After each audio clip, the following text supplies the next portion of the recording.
Presidente, è un'occasione importantissima per Oristano Santa Giusta. Questa può essere davvero un'opportunità di rilancio per questo porto? Ma guarda, il porto ovviamente non ha bisogno di essere rilanciato perché sta lavorando piuttosto bene. Devo dire che ovviamente questo non è un porto che nasce ed è strutturato per ricevere crociere, abbiamo fatto in modo che lo fosse.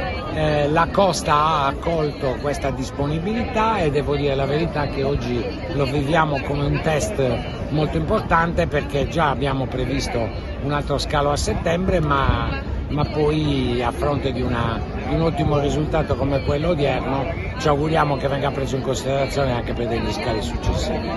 L'anno prossimo questo porto potrebbe avere magari una crociera ogni 2 o 3 settimane? Dipende dagli itinerari, le compagnie di crociera amano cambiare spesso i loro itinerari, quindi questo è un itinerario totalmente inusuale che potrebbe piacere molto e potrebbe generare a questo punto un traffico più stabile, ce lo auguriamo tutti. A differenza di altri porti sardi, questo non è un porto cittadino, cioè non c'è una città, quindi i turisti devono in qualche modo acquistare i pacchetti e raggiungere le varie destinazioni. Può essere un incentivo in più per promuovere davvero questo porto? Beh, ci sono messi anche i territori per esempio hanno offerto dei transfer gratuiti per far conoscere le città, come per esempio Oristano, quindi diciamo può essere un mix che sicuramente potrà generare un traffico maggiore e soprattutto più stabile, ce lo auguriamo tutti.